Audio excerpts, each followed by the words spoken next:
तो दोस्तों, अगर आप भी आज भारत और बांग्लादेश के बीच हुई चैंपियंस ट्रॉफी के जबरदस्त घमासान मुकाबले को पसंद किया है तो वीडियो को लाइक जरूर कीजिएगा। और दोस्तों, मोहम्मद शमी के बाद रोहित शर्मा और शुभमन गिल का ऐसा तूफान आया कि अपनी घातक बल्लेबाजी से टीम इंडिया को पलक झपकते ही दिलाई चैंपियंस ट्रॉफी में पहली जीत।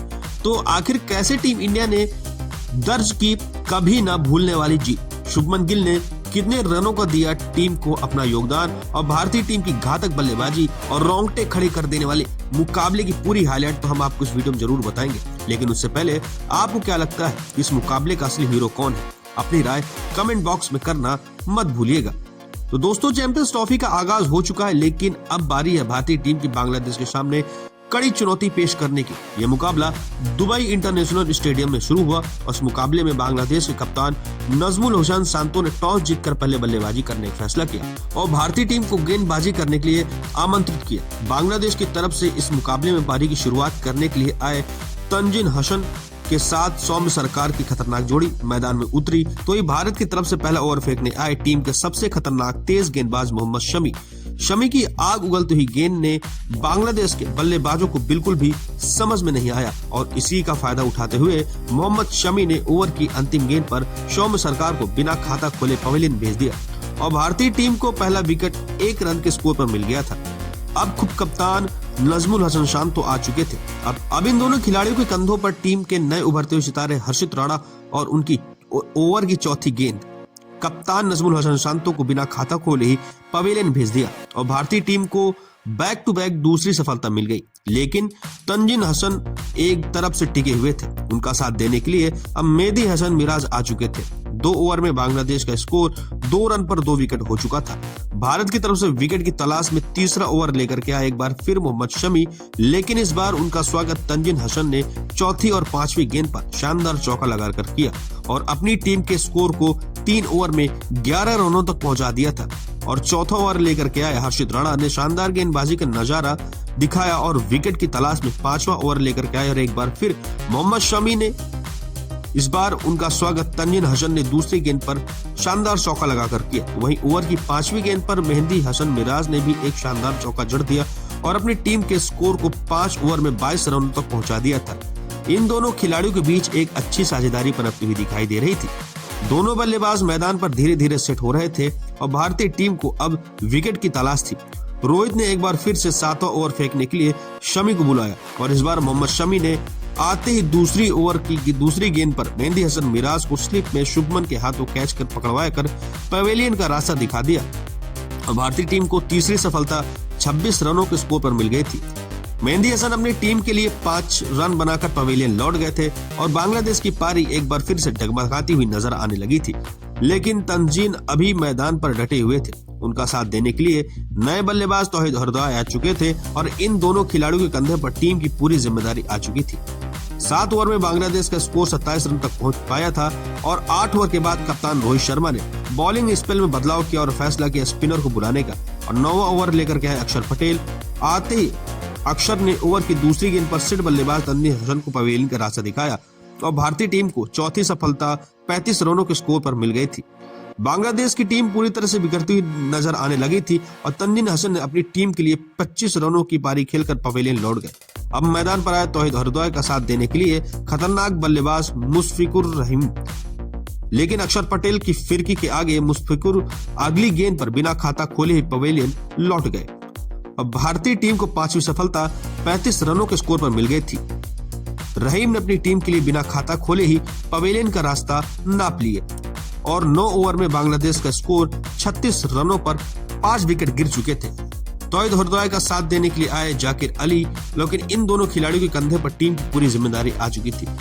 दोनों बल्लेबाज सेट हो रखे थे, दोनों बल्लेबाज रुकने का नाम नहीं ले रहे थे। अपनी टीम की पारी को संभालते हुए दोनों बल्लेबाजों ने अर्धशतक साझेदारी बना ली। फिर बांग्लादेश की टीम मैच में वापसी करती हुई नजर आने लगी। 25 ओवर में बांग्लादेश का स्कोर 92 रनों तक पहुंच गया था।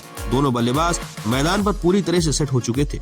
इन दोनों बल्लेबाजों ने अपनी टीम को शानदार तरीके से संभाला और स्कोर को 100 रनों के पार पहुंचा दिया था। इसके बाद भी दोनों बल्लेबाज रुके नहीं। वहीं जाकिर ने अपना अर्धशतक भी ठोक दिया, वहीं कंधे से कंधा मिलाते हुए तौहीद हरदोई ने भी अपना अर्धशतक ठोक दिया और दोनों बल्लेबाजों के बीच 100 रनों की साझेदारी पूरी हो गई। बांग्लादेश पूरी तरह से मजबूत स्थिति में आ चुकी थी और इन दोनों बल्लेबाजों ने मिलकर मैच को पूरी तरीके से पलट दिया और टीम इंडिया को विकेट लेने के लिए तरसा दिया। इन दोनों खिलाड़ियों के बीच 150 रनों की साझेदारी पूरी हो गई। बांग्लादेश का स्कोर 42 ओवर में 183 रन पहुंच चुका था।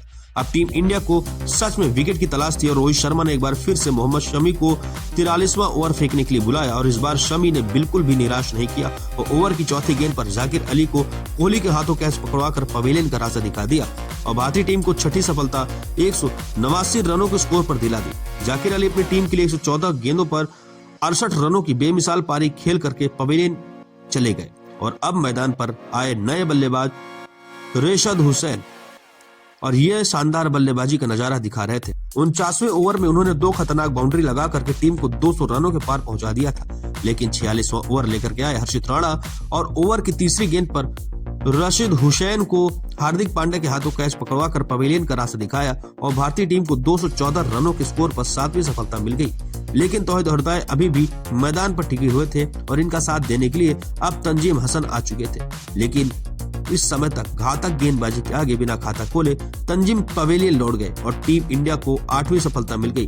अब तस्किन अहमद आ चुके थे, लेकिन अंत में भी शमी और हर्षित राणा ने मिलकर बांग्लादेश को 49.4 ओवर में 228 रनों पर समेट दिया था। वहीं मोहम्मद शमी ने 5 विकेट भी अपने नाम किए और भारत के सामने बांग्लादेश की टीम को छोटा सा लक्ष्य रखा और इस लक्ष्य का पीछा करने उतरी भारतीय टीम की ओपनिंग जोड़ी कप्तान रोहित शर्मा और शुभमन गिल। दोनों बल्लेबाज आक्रामक अंदाज में नजर आ रहे थे। बांग्लादेश की तरफ से पहले ओवर में लेकर के तस्किन अहमद का स्वागत गिल ने तीसरी गेंद पर शानदार चौका लगाकर किया तो टीम को बेहतरीन शुरुआत दिलाई और इसके बाद इन दोनों खिलाड़ियों को बल्ला रुकने का नाम नहीं लिया। एक तरफ से शुभमन गिल तो दूसरी तरफ से रोहित शर्मा ने बांग्लादेश के हर गेंदबाज की धज्जियां उड़ाते हुए आगे बढ़ते जा रहे थे।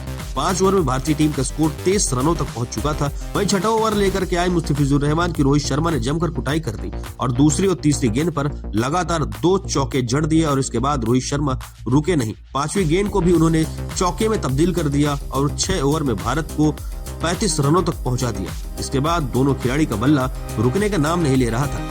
रोहित तो प्रचंड रूप में नजर आ रहे थे और टीम इंडिया के स्कोर को केवल 8 ओवर में 50 रनों के पार पहुंचा दिया था। बांग्लादेश की तरफ से 9वां ओवर लेकर के आए गेंदबाज तंजीम हसन शाकिब इस ओवर में गिल ने उनकी जमकर कुटाई कर दी और एक और चौके की मदद से 14 रन बटोर करके अपनी टीम को 9 ओवर में 65 रनों तक पहुंचा दिया था। लेकिन 10वें ओवर में रोहित शर्मा जल्दबाजी कर बैठे और अपना विकेट तस्किन अहमद को दे दिया। भारतीय टीम को 69 रनों के स्कोर पर पहला झटका लग गया। रोहित शर्मा टीम के लिए 41 रन बनाकर पवेलियन लौट गए। गिल अभी भी मैदान पर टिके हुए थे और उनका साथ देने के लिए विराट कोहली आ चुके थे। इन दोनों खिलाड़ियों ने मिलकर टीम इंडिया की पारी को संभाला और भारतीय टीम के स्कोर 18 ओवर में 49 रन पहुंचा दिया। दोनों बल्लेबाज धीरे धीरे सेट हो चुके थे और इंडिया के स्कोर 100 रनों के पार जा चुका था। लेकिन तभी 23वां ओवर लेकर के आए बांग्लादेश टीम की तरफ से रशीद हुसैन ओवर की चौथी गेंद पर विराट कोहली पवेलियन का रास्ता दिखा करके टीम इंडिया को बड़ा झटका दिया। कोहली ने 22 रन बनाकर पवेलियन लौट गए और भारतीय टीम को 112 रनों के अंदर दूसरा झटका लग गया। मैदान पर गिल का साथ देने के लिए आया श्रेयस अय्यर, लेकिन दोनों बल्लेबाजों ने मिलकर के स्कोर को धीरे धीरे आगे बढ़ाया और 27 ओवर में इंडिया का स्कोर 127 रनों तक पहुंच चुका था। जीत के लिए अभी भी 102 रनों की जरूरत थी, लेकिन गिल जिस तरीके से बल्लेबाजी कर रहे थे और बचे हुए बल्लेबाज ड्रेसिंग रूम में बैठे हुए थे, वो देखकर लग रहा था कि भारतीय टीम बड़े आसानी से इस मुकाबले को अपने नाम कर लेगी। तो श्रेयस अय्यर के आउट हो जाने के बाद उनका साथ देने आए केएल राहुल और शुभमन गिल की जोड़ी ने धमाकेदार अंदाज में इस मैच को जीत लिया। वहीं शुभमन गिल की सेंचुरी आई और इस मैच को भारत ने 6 विकेट से अपने नाम किया और चैंपियंस ट्रॉफी में जीत का आगाज किया। अब आपको ये वीडियो पसंद आई हो और शुभमन गिल का शतक पसंद आया हो तो वीडियो को लाइक जरूर कीजिएगा, साथ ही चैनल को सब्सक्राइब करके बेल आइकन दबाइएगा। फिलहाल इस वीडियो में इतना ही, दीजिए इजाजत। मिलते हैं अगली वीडियो में, तब तक के लिए जय हिंद, नमस्कार।